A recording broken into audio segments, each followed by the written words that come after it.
ఈరోజు మా ఇంట్లో వచ్చేసి పొంగనాలు వేస్తున్నామన్నమాట. పొంగనాలు అయితే మా ఆడబిడ్డ చాలా బాగా వేస్తుందని మా అమ్మాయి అయితే అత్త పొంగనాలే వేయవా అంటే ఇంకా పొంగనాలు వేస్తుందన్నమాట. పొద్దున్నే బిజీగా ఉంటుంది కదా, ఆఫీస్కి వెళ్ళి కాలేజ్కి వెళ్తారు కదా మా అమ్మాయి అల్లుడైతే. ఇంకా వాళ్ళకైతే నేనైతే బాక్స్ రెడీ చేశాను, ఎగ్ రైస్ అయితే పెట్టేశాను.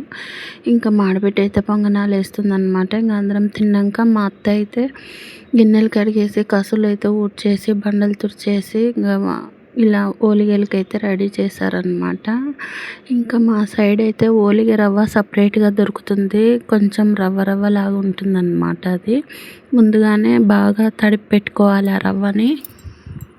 ఇంకా దానిపైన అయితే మూత పెట్టేస్తే అది బాగా నానుతుందన్నమాట. ఎందుకంటే ఓలిగలు బాగా వస్తాయి. ఇలా పూర్ణం రెడీ చేసుకున్న తర్వాత ఇలా పిండి తీసుకొని మధ్యలో పూర్ణం పెట్టేసి బటర్ పేపర్ మీద అయితే కొంచెం ఆయిల్ వేసి దానిపైన కూడా కవర్ వేసి ఇలా రుద్దేస్తారనమాట చపాతీలాగా.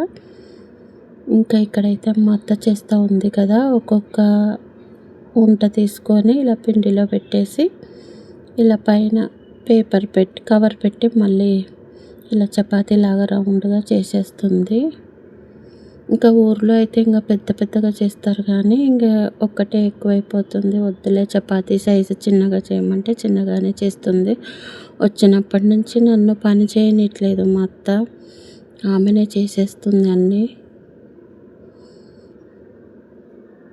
ఇంకా మా అత్త చపాతీలాగా చేసేస్తుంటే మా ఆడబిడ్డ అయితే కాల్చేస్తుంది అన్నమాట.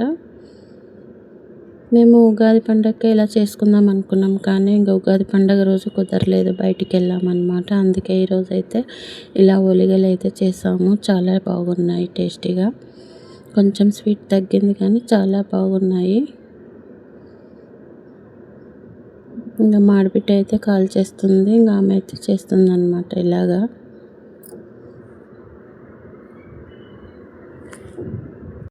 ఊరు నుంచి చుట్టాలు వస్తే ఎవరైనా ఇంట్లో వాళ్ళు చేస్తారు కదా, నాకు అలా కాదు. ఇంకా మా వాళ్ళే అన్నీ రెడీ చేసి పెడుతున్నారనమాట ఇలాగా.